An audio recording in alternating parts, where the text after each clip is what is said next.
ఘటితం ధీరం కృతకృత్యం చడులం స్ఫుటతర నిపుణం కర్మం പാടാമീ നാടിൻ കാവൽ സംഗീതം നേടാം നന്മതൻ സ്നേഹം സന്തോഷം തേടാമെന്നെന്നും ശാന്തിയും സന്ദേശം ചേരാമേരെന്റെ ലോകം കണ്ടെത്താൻ സത്യം പാലിക്കാൻ നിത്യം രക്ഷിക്കാൻ നിൽക്കുമ്പോൾ മൃദുഭാവം ദൃഢകൃത്യം ഇത് സേന നമ്മുടെ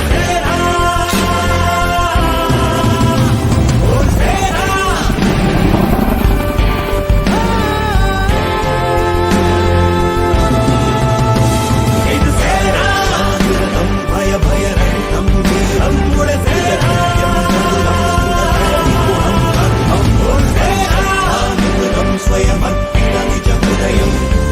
കഠിനം ചലനം മൃദുമൃദുരം പ്രിയവചനം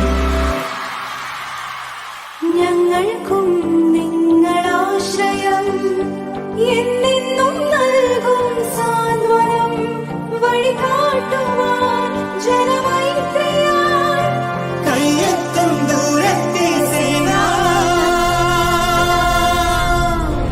എന്നെഞ്ചിൻ കാവൽ സേന ശാന്തിരതം ഭയഭയരഹിതം വീരം കൃത്യം ചടുലം സ്ഫുടതര നിപുണം കർമ്മം അതിശക്താനിപുണം സ്വയം നിജഹൃദയം കഠിനം ചലനം മൃദുമൃദുരം പ്രിയവചനം ശാന്തിരതം ഭയഭയരഹിതം വീരം കൃത്യം ചടുലം സ്ഫുടതര നിപുണം കർമ്മം നമ്മുടെ സേന.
Hey everyone, a warm welcome to all joining with us today. I'm Meera Jaydevan, a member of the organizing team here at Hackbee 2021. The Kerala Police Cyberdome brings forth the fifth edition of Hackathon Hackbee 2021 with the theme on demystifying the dark web. Also, along with that, a series of tech talks are also organized like the previous years, which would be beneficial for the tech people as well as others. Before getting into today's session, let's take this opportunity to thank our partners. We have Paytm as our platinum partner, Beagle Security as our technology partner, Cloud4C as our cloud partner, Mashup Stack as our knowledge partner, Ecolab 360 as our sustainability partner, and Federal Bank and ICICI as our banking partners. Our community partners include ICMEC, OWASP, Vices India Affiliate, ASRG, ISACA Trivandrum Chapter, Nalcon, GTech ATFG, and AWS User Group Kochi. We are also thankful for all the partners BeSafe, CloudSec, and vConsole. Thanks to all for the support shown in organizing the Hackbee. Today we have with us Mr. Yusuf Hashmi, Senior Practice Leader, Cybersecurity, Coforge Limited, and President of ISACA New Delhi Chapter. He is a multifaceted technical leader with 22 plus years in information systems, information security, and governance, with extensive experience in the development of enterprise governance approaches, compelling business cases, strategies, policies, and procedures that minimizes strategic and operational risk. During this enriching journey, he has played various roles in capacity of governance and security head, third-party auditor, trainer, consultant, and program manager. He is valued for the project management, communications, presentation, and interpersonal skills, and is always eager to learn new technologies to maximize operational efficiencies and also holds various industry certifications. Thank you, Mr. Yusuf, for joining with us today. Before I hand over to you, I would like to let the audience know that they can drop in their queries in the comments of the Hackbee's official social media handles, and we will be responding to the queries at the end of the session. With great pleasure, I welcome Mr. Yusuf to begin the session on the topic vulnerability management, automated testing, and enhanced remediation of vulnerabilities.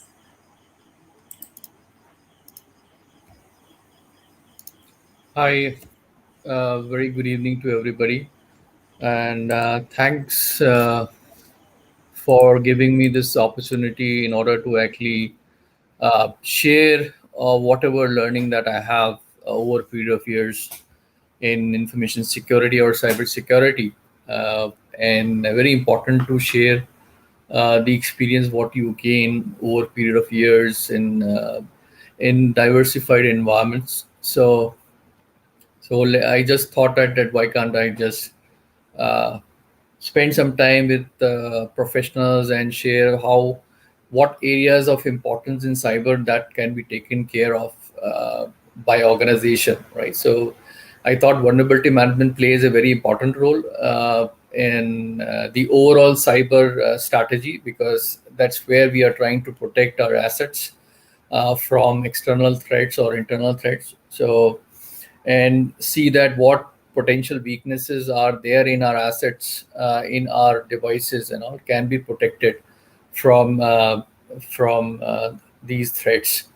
And so that's the overall approach that I have for this session, where we talk about automated testing and enhanced remediation or vulnerability, that how the framework for vulnerability management, how we can actually stitch together to actually make it more uh, automated rather than doing a manual stuff. So some of the use case scenarios that we're going to discuss.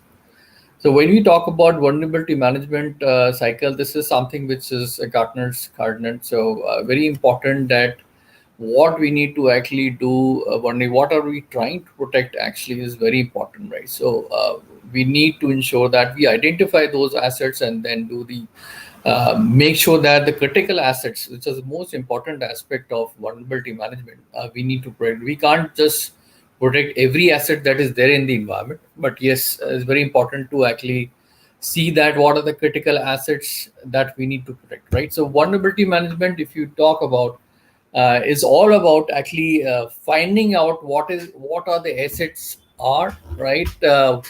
What uh, what which of the assets which are play a critical role towards achieving your objectives. Like if I am a cybersecurity environment, I need to know that what assets are there in my environment, and how are we I am able to identify those assets and able to prioritize or make it pick up the one which is most important as. So that is what vulnerability management. And then not only that, I want to know what are the exploitable vulnerabilities that remain in my environment, which is there being published across your NVD database or the various sourcing sources that we actually identify those vulnerability. Either it's a patch or is a vulnerability being identified by the OEM of the asset itself. So, and then we have to finally treat the vulnerabilities across. So, it's very important to identify, evaluate, and treat. And finally, you have to ensure that it's reported to the management. The management has to ensure that those vulnerabilities need to be addressed, because nothing comes without a cost. Right? So, when you have to patch a vulnerability, you need to actually upgrade an asset, right? So otherwise, if you don't do it, then it could be possible that if the vulnerability is exploitable, it could be exploited by a third party hacker. So it's very important to report and then do with it. So a lighter note, it's very this slide, or this, you can say, cartoon says that how important is to find the vulnerability. You can have needles that you find. But what is it? How did you not find? Which means that what are the things that you have not found that is more important than finding what you have in your overall landscape. So very important to find what are the unknown vulnerabilities which are there in your environment.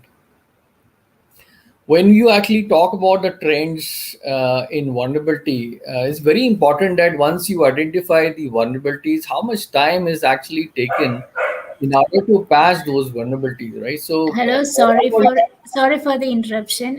Can you could you please share the slides?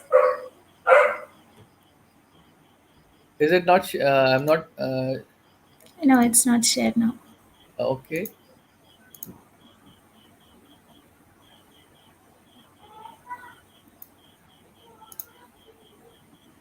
Is it now sharing? Yeah, it's. Okay. Thank you. You should have told before. Okay. So that's what I was actually discussing about vulnerability management.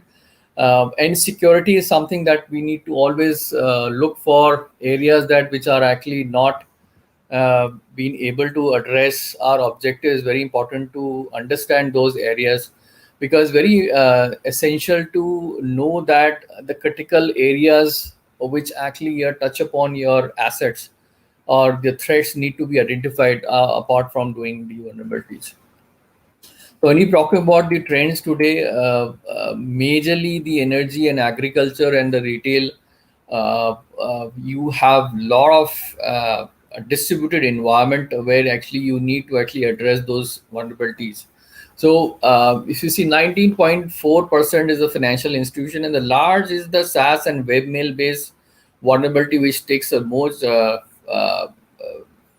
a large amount of time in order to patch those. So how do I actually ensure that the turnaround time to patch the vulnerabilities get reduced, right? So only way we should do it is by uh, uh, enabling the environment, so in order to, so that the cycle time gets reduced significantly, because 135 days or 182 days is highly unacceptable for various industries, right? So how do we actually cut down the time to pass the world to, let's say, 30 days, right? So if you have to do it in 30 days, then what is the level of process, the technology, and the uh, people you need to ensure that you cut down the cycle time of the vulnerabilities?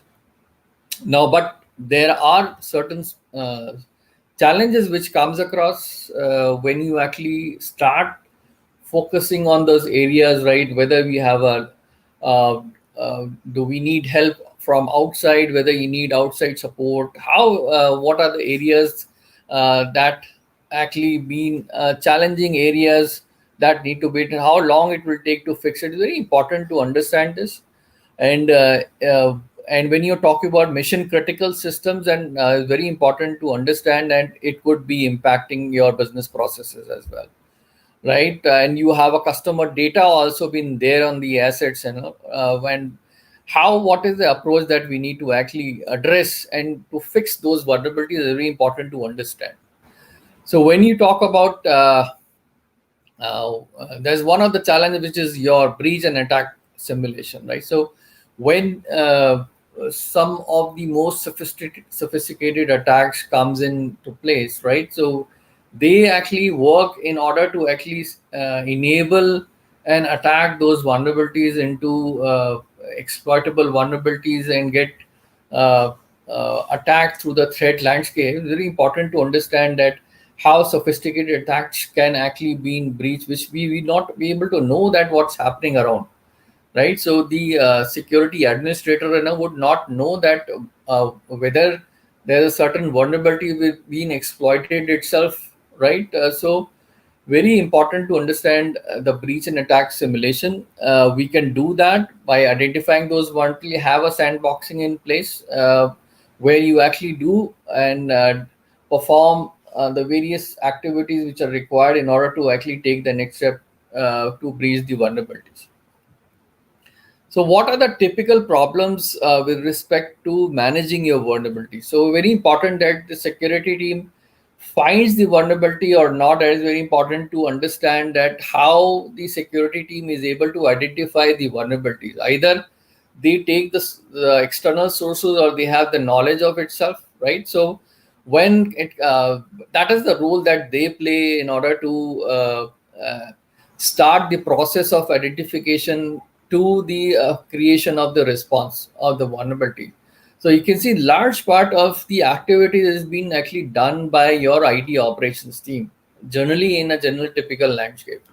So when you actually identify the vulnerability, you usually come across either through a tool or a manual or one uh, likes of Nessus and all. It gives you a report of vulnerability, identify the critical risk, what risk level each vulnerability is, and they finally share it to in a spreadsheet to the IT operations. So out of 100,000, but when you talk about when they give around 100,000 or 1,000 odd vulnerabilities, what is the important? How to pick up those 1,000 vulnerabilities, which is most essential for my business, right? So what they do, they usually manually decide what to fix, and then they basis on the recommendation of the OEM, they actually make the changes manually, and they finally report to the progress of the security. But what are the challenges that the lot of actually IT ops, lot of waste time has been actually been spent in order to that whether data is current or not, how long it took for the security team to identify those vulnerabilities, whether the time is already over. It took around 30 or 35 days in order to actually identify the vulnerabilities, right? So they are always in a dilemma. They don't know what important has area has to be fixed, right? Whether I'm able to address the vulnerabilities which are actually essential for my business, or the vulnerabilities which are not, like, doesn't need any kind of attention or actions to it. So usually you don't have a standard approach for fixing. It takes a long time to actually fix and do it. But and what are the implications of data breach happen during that period? You lose people during that period. You have created a lacuna in order to your inability to fix vulnerability fast enough because of lack of understanding of the detailed vulnerabilities in that areas. When we talk about now coming in that, what are the point of views when you actually take an approach to vulnerabilities, right? So when these are 4 point of views which I thought that is important for us to understand, that managing your vulnerabilities and without a policy, and your protection of data, and finding a multi-layered approach to security is very essential, and the principles that we need to address or take consider while actually addressing your vulnerability management activities is very important, right? So 90% of cyber attacks happens already known vulnerabilities issue, that which means that we know the vulnerabilities are there, but we don't know, we have not fixed them, right? Because of lack of process, lack of understanding, a lack of understanding whether the vulnerability is exploitable or not, right? So and very important to understand the risk posture, right? So if unless you don't do the risk assessment of that respective vulnerabilities, what could be the possible impact and consequences if that vulnerability is not been addressed, that is very important to actually put into your the principles that we have. And of course the technologies which are available in order to automate certain vulnerabilities are there in the environment. It's also can be done as one of the approach. Policies is most important. What kind of policies that you have put in place, very important. The controls and the remediation, the security and endpoint security is very important to understand that where those endpoints are, how they are connected, what should be the approach for review of those controls, how those controls have to be tested. So all the policies have to be put in place in order to address this. When we talk about protection of data, so we need to see that how do we enforce what devices are authorized or not, right? So when you have set of devices, you need to ensure that these devices are able to be part of the network, are being properly managed or monitored or authorized in order to actually ensure that that device is part of the overall landscape. So when you talk about multi-layered approach security, the threat landscape, uh, or whether you do it antivirus or firewall, it is very important to actually make sure that this is done in order to actually take the next step. Now, where the position of vulnerability in your managed detection and response? So usually vulnerability management is majorly done in isolation, wherein you have a SOC which actually processes your events logs. You have your SIEM in place. As of now, I have vulnerability doesn't have a role to play. Now, when you talk about SIEM is generally connected to your threat intel feeds coming up from the various sources, whether your NVD and other, whether your threats, your advanced threats, are from various threat intelligence services, either MITRE or uh, recorded future few of the uh, uh, products which are there, which gives you feeds into your SIEM, so that we know overall what the level of the entire landscape across the globe, how what are the vulnerabilities against an assets is being placed. And then the anomalies are being identified, and your threat intelligence analyst will take a manual process to identify the attacks, identify the threat landscape, and then raise a ticket and then assign it to the respective investigator to in order to actually address that area. Now, when you actually incubate vulnerability management in this entire landscape, right? So where you actually do the assessment or integrate your IT assets, monitor to vulnerability management, you then have to feed in your the vulnerability intelligence info into the SIEM, and then that's how you actually integrate your vulnerability management solution into your overall SOC framework, in order to actually have a one single platform in order to address and see and create that platform, so that all the vulnerabilities, all the weaknesses in your assets are being identified from your overall vulnerabilities perspective.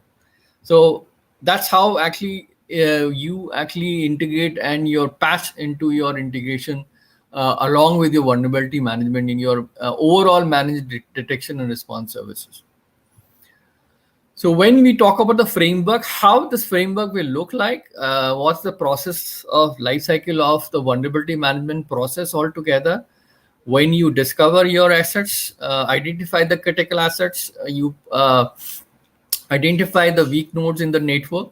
You discover, then you have to ensure that your assets are categorized into high, low, medium, or it's up to us how you want to actually prioritize in what level of cycle that you need. So, and then you do the security assessment.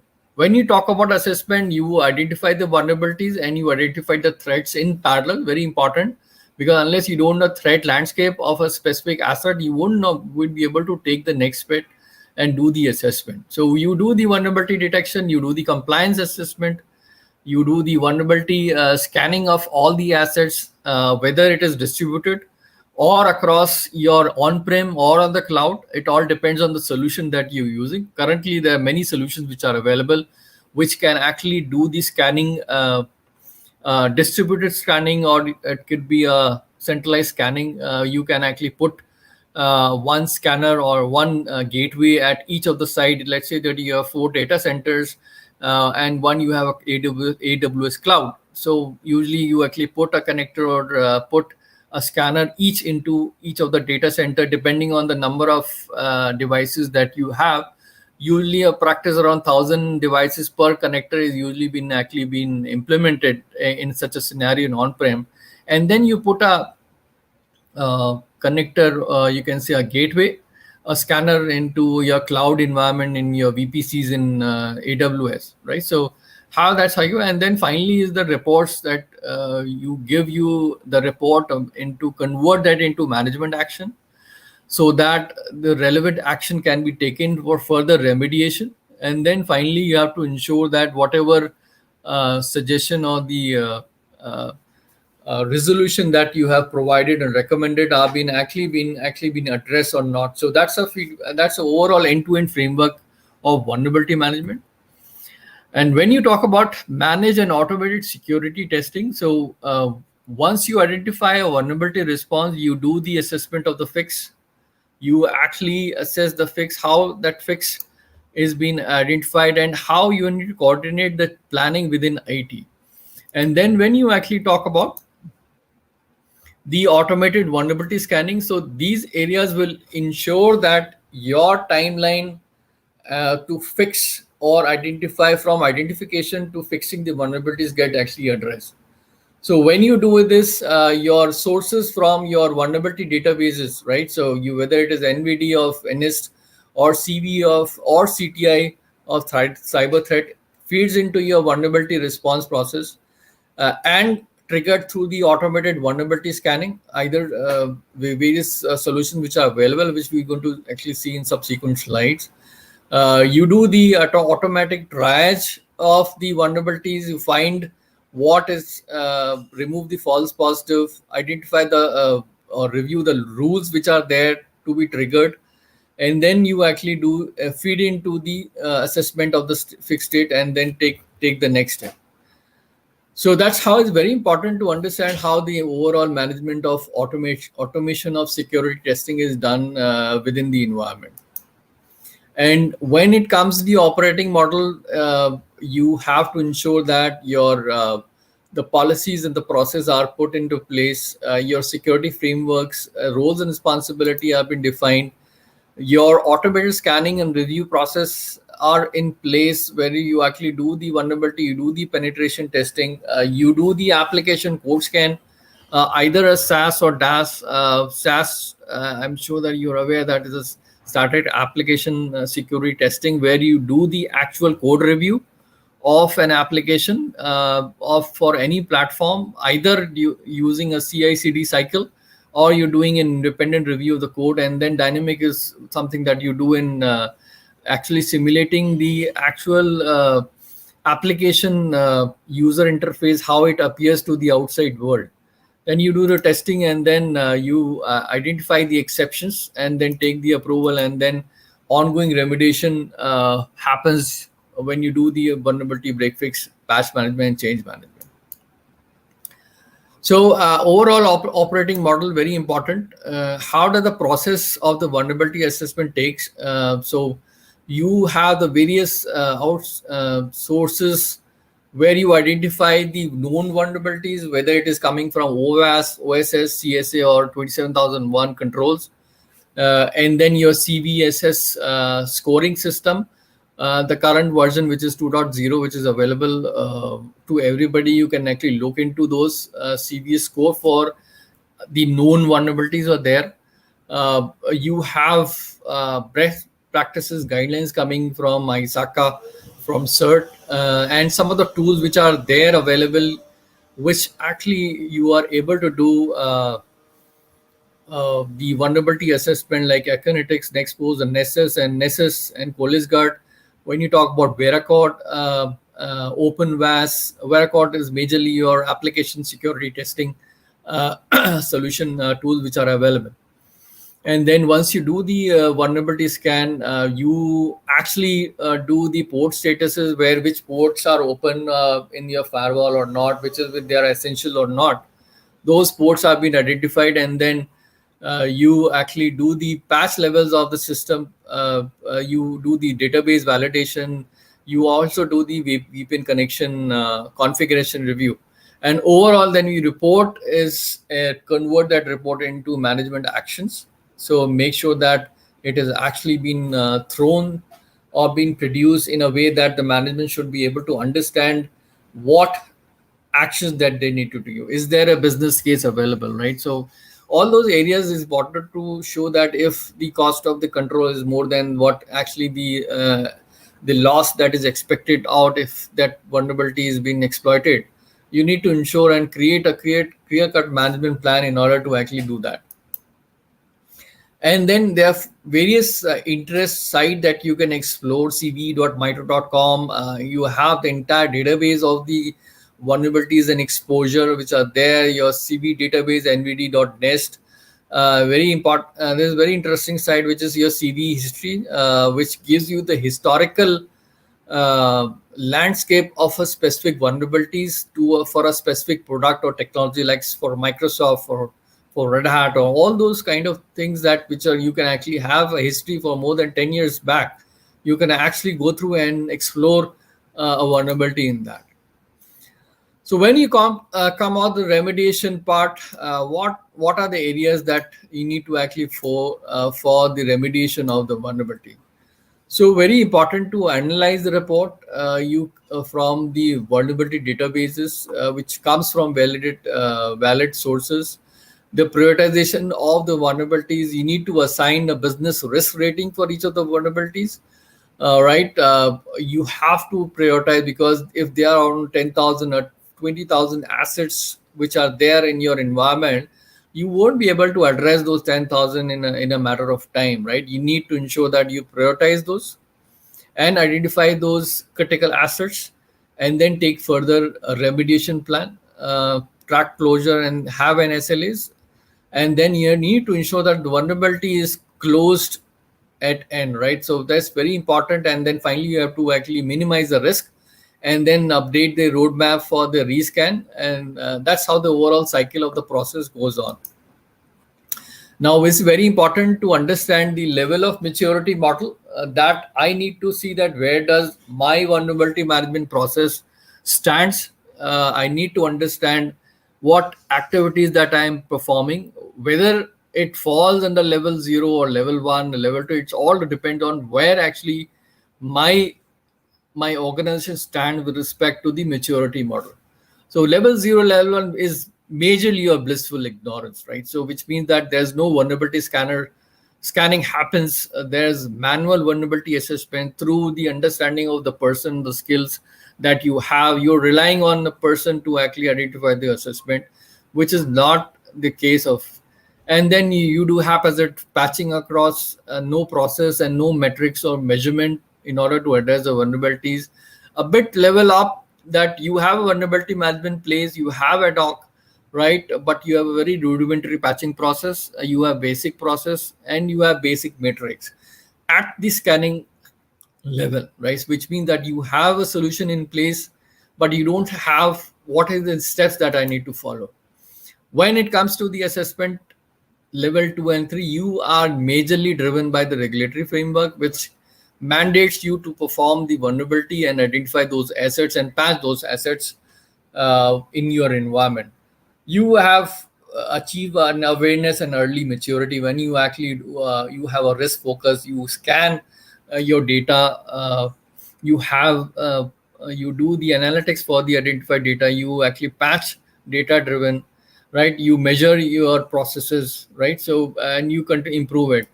And then finally, level 4 and level 5, you are at a stage of attack management, and which means that you know what are the attack threat models, that are what are the attack surfaces that might breach my assets, my network. You identify the threat vectors, right? You have understood the patching based on risk critical assets. You have efficient metric processes. You have threat driven, which means that you take the approach of the level of threats which are there in your environment, which could impact your environment. You take that matrix approach and trends.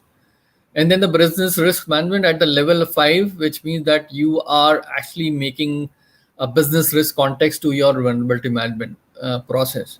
So that's how the overall maturity model. I think you need to take a stepwise approach in order to see that where do we stand, do an self-assessment, identify where my vulnerability management process is being placed, and see and take the next step based on the levels of maturity that I need to achieve and commit to the management. Usually, if you are able to achieve level 3 and 4, it's an industry standards. Now, when you talk about the guidelines for businesses across the various OSI layers, this is how when you actually identify the vulnerabilities in each of the layers of OSI, right? So when you talk about the physical, right, your RJ45, the connectors that and binary. Then your physical addressing, your logical addressing in ERP and IPsec, you have a VPN and then in place when you talk over the network, and how you are protecting the entire life cycle right from the gateways, the VPN gateways, and to your AD, how the gateway is actually accessing user data from your Active Directory or Azure. That's something that you need to actually see through it. And then overall application layer, your point-to-point email and SMTP telnet process and all. When you talk about at the application transport internet network access layer, you need to see that what are the layers which are being aligned to each of those threats. When you talk about exploits and phishing, hijacking, all of these threats are actually being aligned to the specific areas of OSI layers. So that's how you create an importance of what is important for me, for my organization, that I need to protect. If I am actually a business, I'm a businesses of your online web marketing, and I need to see that my application layer is protected from exploit, right? Likes of Amazon or your e-commerce and all. If I am majorly your HR organization, I would definitely, your HR sourcing firm, I would definitely have ensure that my phishing defense are there in place, right? So this is something that we need to actually ensure that all of these areas speaking. And what are the various methods that you want to keep these possible attacks prevented from the organization? Keep your updation of the software, right? Some of the 2FA for hijacking purposes, an HTTPS over HTTP, or you can say your SOAP need to be protected and all. And all of these areas that need to be created and aligned to each of the layers, that is how we need to understand. So overall, if you see that we can't prevent cyber attacks, but we can definitely make it possible for them to penetrate into our environment or exploit the vulnerabilities, right? So it's very important to understand the overall OSI layer and what are the protocols that each layer has been used, and what could be the possible attack surface that those protocol or areas need to be protected in the overall vulnerability management process.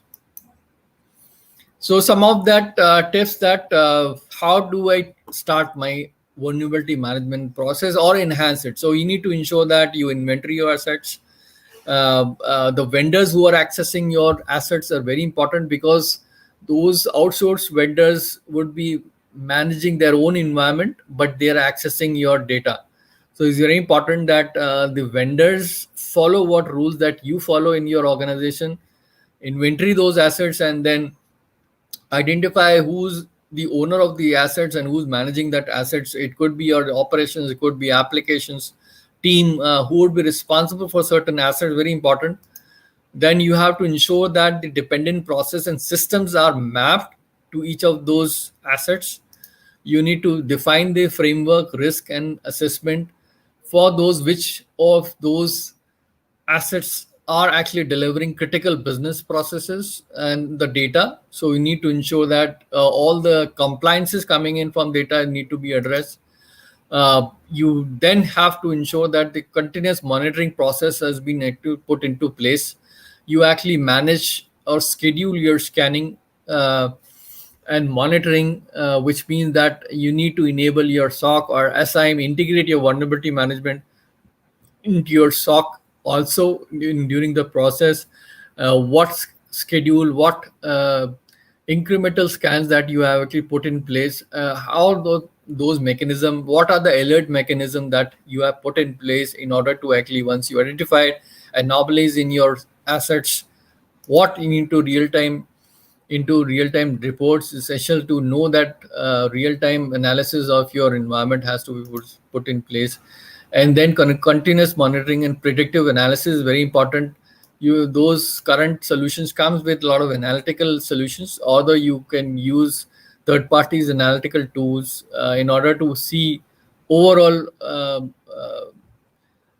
analytical outcome of your vulnerability management process.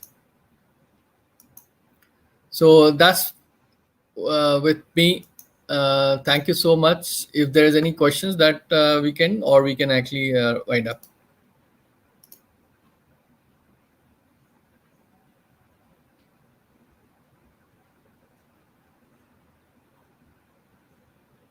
Can't hear you. I'm sorry. Thank you, Mr. Yusuf. That was a very informative session, and we are open to the Q&A. Our audience can put in their queries in the comments. We will be responding to it. Here, there's a question from Anna. Do monthly or quarterly assessments based on compliance requirements suffice? Do monthly or quarterly assessments based on compliance requirements suffice? See, first, very important to understand what is the compliance requirement, which one that you are complying, you have to do it. The regulators or the compliance, they won't tell you that you have to do monthly or quarterly, but it's up to you what kind of threat landscape that you live in. It's very important to understand your organization threat landscape, whether I can do away with a monthly scan, or in fact certain scenario you have to do on weekly scans itself, depending on the nature of your organization and your infrastructure. Like you have around 6 or 7 data centers and you have a cloud also. So it's very important to see that where and what is the volume of assets that you are actually scanning, identifying the vulnerabilities, and what is the frequency that you need to define. Frequency is something, it all depends on the risk landscape that you have into your vulnerability environment, right? It all depends on that. So there's no one hard and fact that you have to do monthly or quarterly. It all depends on what the risk landscape that your organization stands, right? So it's all depends on that. Okay. We have another question. Does agent-based vulnerability management give you an edge? What about on remote work conditions? See, agent based uh, uh, definitely gives you an additional edge over a network based scans. But as you know, the dynamic environment that we live in, there has been you experience number of changes in your environment, right? Today I am having around 100 assets. Tomorrow I'll be adding around 10 or 6 VMs, right? I am in a very dynamic environment where I keep on having new applications coming in. And when you have new applications coming and business processes enhancement, you actually make changes to your infrastructure as well. So agent based definitely works well in where your environment doesn't uh, goes for much of changes. So in that case, you can actually install an agent and then you do the assessment. But I prefer that network based scans have come pretty advanced now, because it's much easier to manage and discover a network based scans as compared to agent, which is okay in an environment where you don't have much changes. So I prefer uh, agent based scan where you don't have much of assets being added or removed into your environment, that as compared to network based scan, which is much easier and much easier to manage, and the assets are discoverable as well. Next question. What's your thoughts on juggling multiple tools for vulnerability assessment and patch management? Will it result in an inefficient workflow? Yeah, it could be challenging because the major issue when you have multiple tools in your environment, like you want to set up a vulnerability management for your Unix environment, you want to set up a different vulnerability management for your network devices, or you have set up a different for your Windows environment. So look for a tool which gives you overall coverage of all your platforms. It's always preferable because it's much manageable, and you have tools and solutions in place where it can be done by a single tool. Of course, you need to separate out application from infrastructure elements, because both are different areas of vulnerabilities and different sort of vulnerabilities. So for infrastructure, have one tool, and for application, or you always have one tool. So if you create a multiple products, then the lot of issues and skills requirement is there, and also it's preferable to have one single tool for infra and one for applications. Do you feel CVSS as inadequacies? See, CVSS scoring mechanism, see, it's a generic approach which gives you an indicative understanding of how that specific vulnerabilities will behave, or that could actually impact, right? A scoring. So, and it's you don't have to rely fully on the CVS's scoring system. You can create your own scoring mechanism and make it more contextualized. That would make sense rather than actually just adopting it what the CVS's scoring is. Customize it to your risk scoring level, your business landscape. That would make much sense rather than giving a generic score coming in from your a generic body. So flaws would be there in any of this, but that's how your role as a security professional comes in. That's what certain generic stuff need to be contextualized into the environment of your business. That is most important to actually make it happen. We have a question from Shyam. What's the benefit of adopting building patching rather than investing in third-party integrations? See, the patching is something that you need to see that which product that you are actually using for patch management.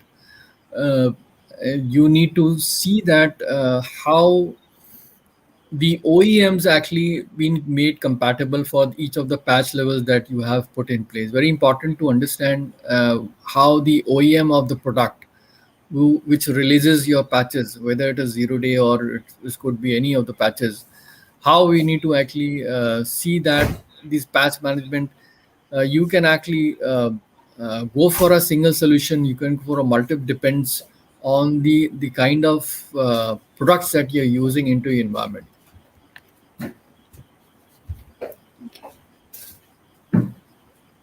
Any questions? Yes. What are the some of the best practices to remediate pre-existing vulnerabilities? Let's say 1 lakh vulnerabilities across 5K assets. 1 lakh vulnerability across 5,000 assets. Yeah, your existing vulnerabilities, your pre-existing vulnerabilities remains there. What you need to do is understand and find out which of the vulnerabilities are exploitable, right? So that's how you can separate out those vulnerabilities which are non-insignificant for my that doesn't poses any threats. By the time actually you release the patch, the OEM releases the patches, you are able to address that. So identify the vulnerabilities which are exploitable, and then address it through your patching mechanism and put in place. And one of the areas that you need to create a known vulnerability database or your risk register where you identify all the pre-existing one, and take a sign up from the management that certain these pre-existing vulnerabilities cannot be addressed, maybe because of uh, uh, you need to there's a challenge with the respect of the integration with other application may not be having compatibility, right? So it usually happens, right? The application is n minus one, and your assets is running in n minus six. So there's a gap between your application requirement and your assets vulnerability score, right? So very important to see that how do you actually address and identify those and take management sign off, very important, and put it into the known risk register. Okay. Any other question? We have no, no. Let's see. I think can we wait for a couple of minutes or seconds to see if Okay. there is any.